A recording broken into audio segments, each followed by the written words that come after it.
بسم اللہ الرحمن الرحیم۔ شب برات کو عام طور پر لوگ برکت والی رات، دوزخ سے نجات والی رات، مغفرت والی رات، گناہوں کو مٹانے والی رات، شفاعت والی رات کہتے ہیں۔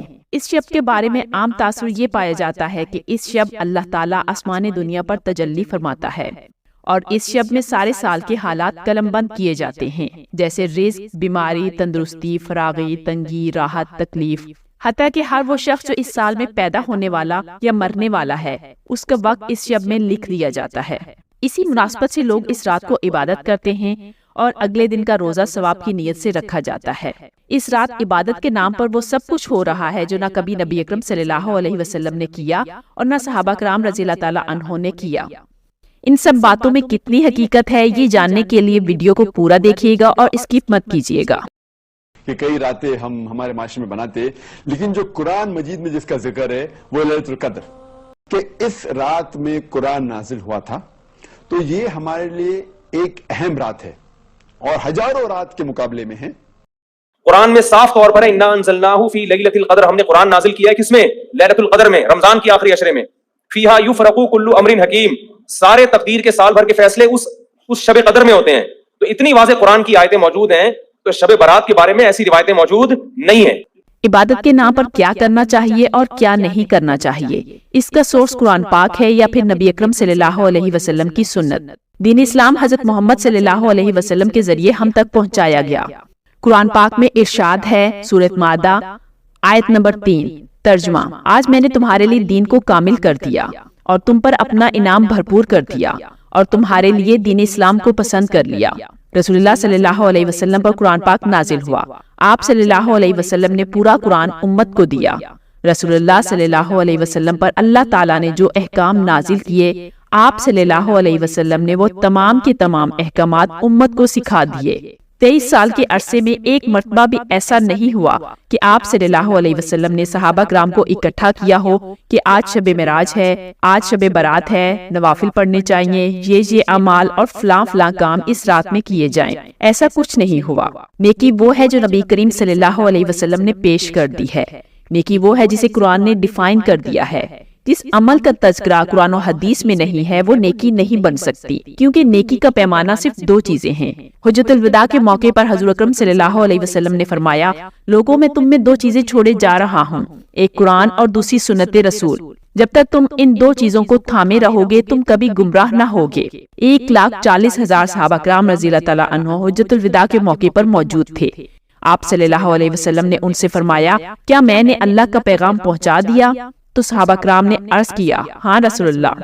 تو رسول اللہ صلی اللہ علیہ وسلم نے اپنے رب کو بھی گواہ بنایا، اللہ گواہ رہنا، میں نے سارا دن پہنچا دیا۔ نبی اکرم صلی اللہ علیہ وسلم ہر مہینے کی 13، 14 اور 15 تاریخ کو روزے رکھا کرتے تھے، اور ہر روز رات کا تہائی حصہ جب گزر جاتا تھا تو رات کو عبادت کرتے تھے۔ لیکن حضور اکرم صلی اللہ علیہ وسلم کا یہ معمول تھا کہ نفلی عبادت ہمیشہ گھر پر ہی کرتے تھے۔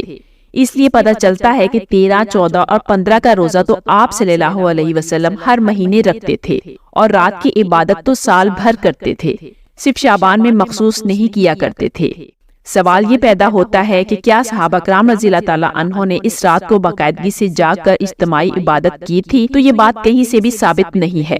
نبی اکرم صلی اللہ علیہ وسلم تو سارا سال رات کی عبادت کرتے تھے، تو اگر یہ شعبان کی خاص رات ہوتی تو صحابہ کرام رضی اللہ تعالیٰ عنہ ضرور اس رات کو عبادت کرتے اور نوافل ادا کرتے، لیکن ایسی کوئی روایت نہیں ملتی۔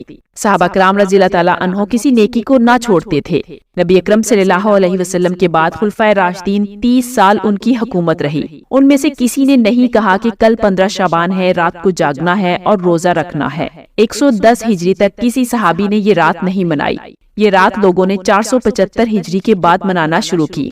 کسی صحابی سے اس رات میں خصوصی عبادت، خصوصی اعمال کا تذکرہ نہیں ملتا۔ نبی اکرم صلی اللہ علیہ وسلم نے واضح فرمایا تھا کہ دین میں نئے کاموں سے بچتے رہنا، دین میں ہر نیا کام بدعت ہے، ہر بدعت گمراہی کی طرف لے جاتی ہے اور ہر گمراہی جہنم کی طرف لے جاتی ہے۔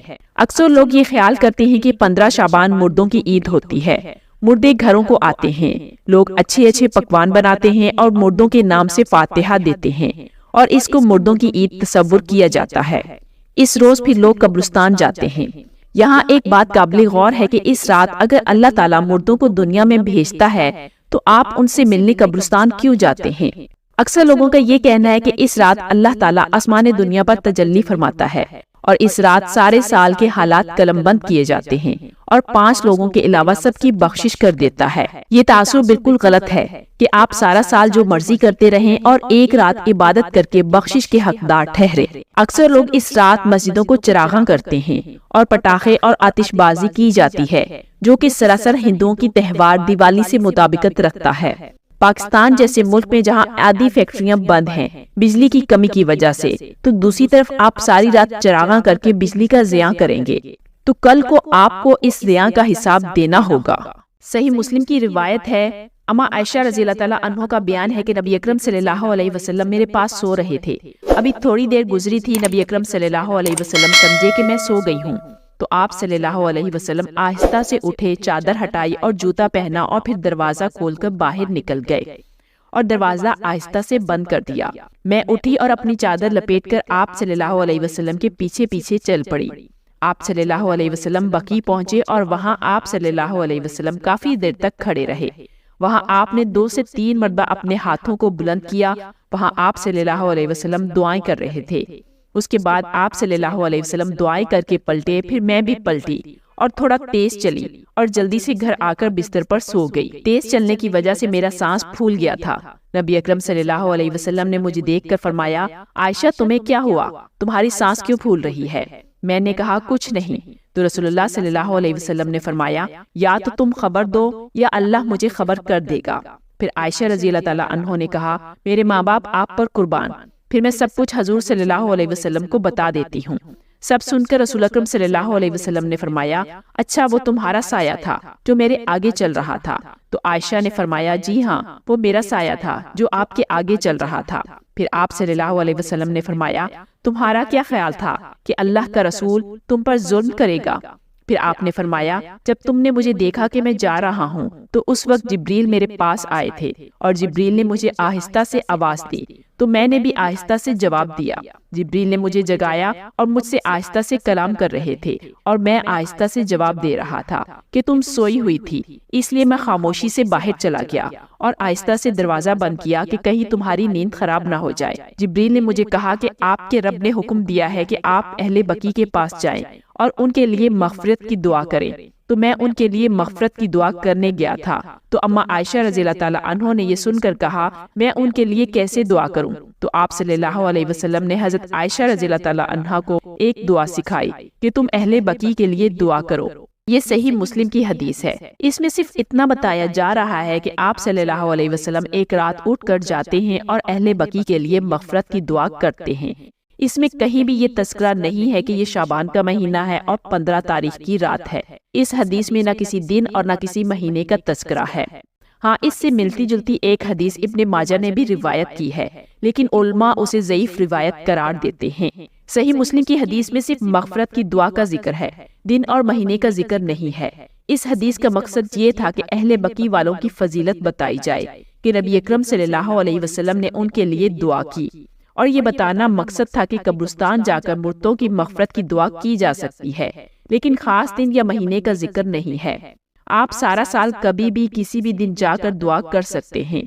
صحیح بخاری اور صحیح مسلم کی روایت ہے کہ ہر رات جب رات کا 1/3 حصہ باقی رہ جاتا ہے تو اللہ آسمان دنیا پر جلوہ افروز ہوتا ہے اور آواز لگاتا ہے کوئی مغفرت طلب کرنے والا کہ میں معاف کر دوں، ہے کوئی سوال کرنے والا کہ میں اس کے سوال کو پورا کر دوں، اور یہ سلسلہ فجر تک چلتا ہے۔ آپ صلی اللہ علیہ وسلم نے فرمایا، ایسا ہر رات ہوتا ہے، یہ معاملہ ہر رات ہوتا ہے، تو 15 شعبان خاص رات نہیں ہے۔ اللہ تعالیٰ ہر رات آسمان دنیا پر تجلی فرماتا ہے۔ اس رات کے متعلق ایک اور بدعت بھی کی جاتی ہے کہ قضائے عمری کر کے ایک نماز پڑھی جاتی ہے کہ اس سے ساری عمر کی قضا نمازیں ادا ہو جائیں گی، تو یہ بھی سنت سے ثابت نہیں ہے۔ شعبان کے مہینے میں کیا کام کرنے چاہیے؟ تو اس مہینے میں 2 کام کرنے چاہیے۔ پہلا کام اپنے ایمان کو مضبوط کرنا ہے اور کفر و شرک اور بدعتوں سے ایمان کو پاک کرنا ہے۔ دوسرا، اگر دل میں کینہ ہو تو شعبان کے مہینے میں دل سے کینے کو نکال دینا ہے اور اپنے آپ کو رمضان جیسے بابرکت مہینے کے لیے تیار کرنا ہے۔ رہی بات 15 شعبان کی رات کی عبادت کی، تو حضور اکرم صلی اللہ علیہ وسلم تو سارا سال عبادت کرتے تھے، تو آپ سارا سال اس عبادت کا اہتمام کریں، آپ صرف 15 شعبان کی رات ہی اہتمام کیوں کرتے ہیں؟ اکثر لوگ سورہ دخان کی آیت نمبر 2 اور 3 کو وجہ بنا کر پیش کرتے ہیں۔ سورہ دخان کی آیت نمبر 2 اور 3 ترجمہ: اور ہم نے قرآن مجید کو ایک برکت والی رات میں نازل کیا تو ہم رستہ دکھانے والے ہیں، اسی رات میں تمام حکمت کے کام کے فیصلے کیے جاتے ہیں۔ یہ سوال اگر کسی چھوٹے بچے سے بھی کیا جائے تو وہ بچہ بھی جواب دے دے گا کہ یہ برکت والی رات لیلۃ القدر ہے، جو رمضان کے آخری عشرے میں آتی ہے، اور اسی دن اللہ رب العزت بڑے بڑے فیصلے کرتا ہے۔ سورہ بقرہ کی آیت نمبر 185 میں اللہ فرماتا ہے، رمضان کا مہینہ ہے جس میں اول قرآن نازل ہوا، جو لوگوں کا رہنما ہے اور جس میں ہدایت کی کھلی نشانیاں ہیں۔ اسی طرح سورۃ القدر میں اللہ تعالیٰ فرماتا ہے، اور ہم نے اس قرآن کو شب قدر میں نازل کرنا شروع کیا، اور تمہیں کیا معلوم کہ شب قدر کیا ہے؟ شب قدر 1000 مہینے سے بہتر ہے، اور اس میں روح الامین اور فرشتے ہر کام کے لیے اپنے پروردگار کے حکم سے اترتے ہیں۔ یہ رات طلوع صبح تک امن اور سلامتی والی ہے۔ آپ اس فرمان کو 15 شعبان کے ساتھ کیسے منسلک کر سکتے ہیں کہ 15 شعبان کی رات فیصلوں کی رات ہے، اور اس رات اللہ آسمان دنیا پر تجلی فرماتا ہے، جبکہ اللہ ہر رات کا تہائی حصہ جب گزر جاتا ہے تو آسمان دنیا پر تجلی فرماتا ہے اور پکارتا ہے کہ ہے کوئی مغفرت طلب کرنے والا کہ میں اس کی مغفرت کر دوں، ہے کوئی بخشش طلب کرنے والا کہ میں اس کو بخش دوں، ہے کوئی سوال کرنے والا کہ میں اس کے سوال کو پورا کر دوں، اور یہ سلسلہ فجر تک چلتا ہے۔ اللہ ہم سب کو سنت رسول پر عمل کرنے کی توفیق عطا فرمائے، آمین۔